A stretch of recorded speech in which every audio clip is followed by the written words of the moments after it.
بسم الله الرحمن الرحیم. زما عزتمندو الله رب العزت پنځه منځونه فرض کړي دي.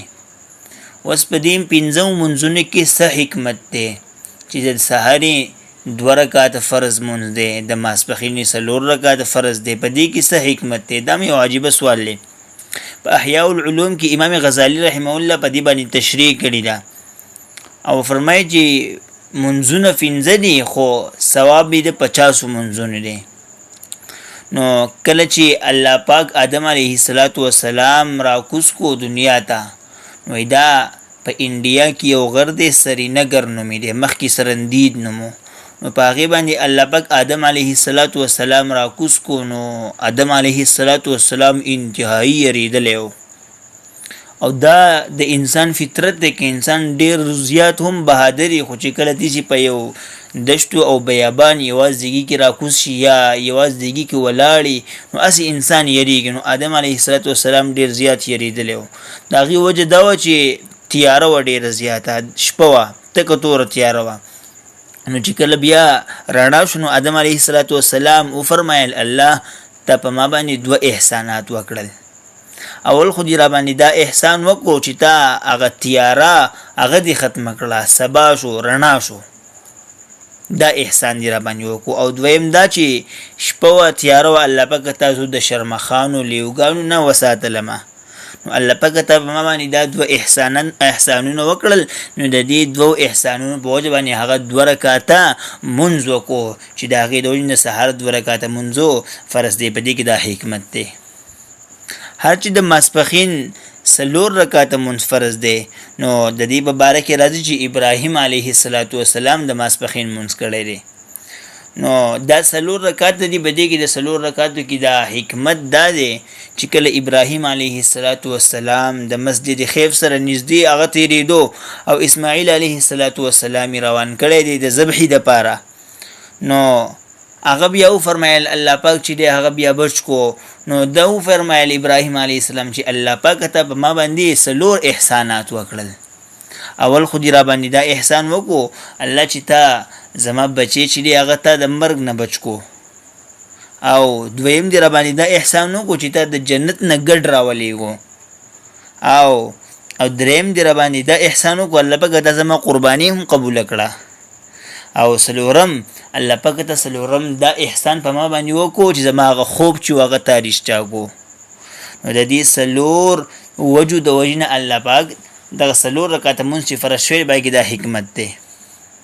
د مازدیګر مانځه په باره کې راځي چې مازدیګر 4 رکعاته منځ فرض دی. نو فرمایي چې دا مازدیګر منځ چې دی دا یونس علیه السلام کړی دی. او فرمایي چې په دې کې حکمت دا دی چې کله یونس علیه السلام د مهي په خېټه کې و، نو هغه فرمایي چې الله پاک ته په ما باندې 4 احسانات کړي دي. اول دا چې تا د مهي په خېټه کې زه سلامت ساتلی یم، او دویم دا چې الله پاک تاسو بیا په هغې تیاره کې سلامت ساتلی یم او تاسو د هغې نه ښه سلامت صحیح روغ راویستی یم. او دریم دا احسان دی، بعضې علماو لیکلی دي چې کم مهي چې دا یونس علیه السلام تیر کړی و، نو بل یو غټ مهی راغی، دا مهی تیر و، نو 2 تیارې شوې، 2 مهی شول. نو الله پاک تاسو د هغې نه ښه صحیح روغ سلامت راویستلی یم.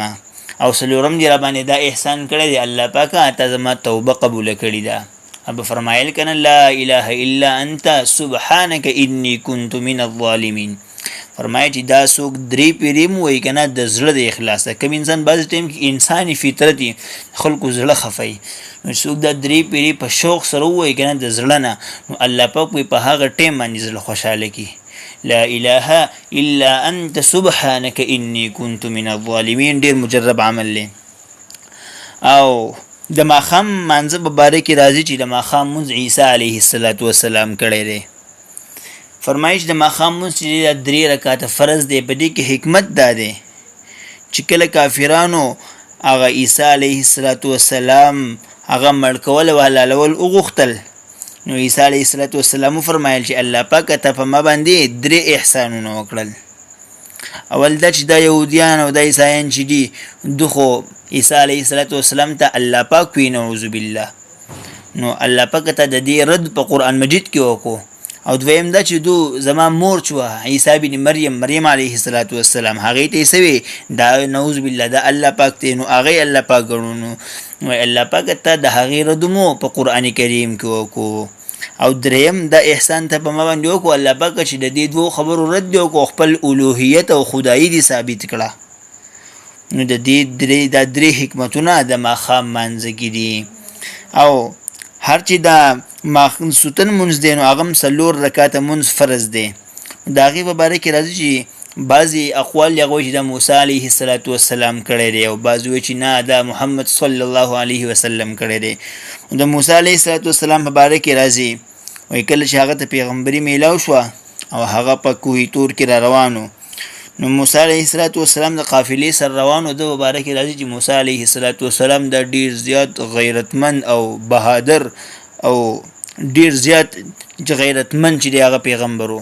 نو دی به د ورځې د قافلې سره تلو او د شپې به د قافلې نه جدا کېدو ځکه چې د سره د بیبي وه نو دی فرمایي چې الله پاک ته په ما باندې 4 احسانات وکړل اول دا چې الله پاک ته ماله پیغمبري راکړه دویم الله پاک ته زما په خوله باندې او زما په وینا باندې زما ورور هارون علیه السلام هم هغه دغه د غم نه ته ماله سره کړل نجات راکو او دریم دا الله پاک چې ما کم ور ولیدو ته چې ما ته کم هغه ور خو نو د اق ور په ذریعه سره الله پاک زما ستا سره ملاقات وشو او سلورم دا احسان او دا انعام ته په ما باندې وکړو چې تا ماله دا خوشخبري راکړه چې ستا د لاسه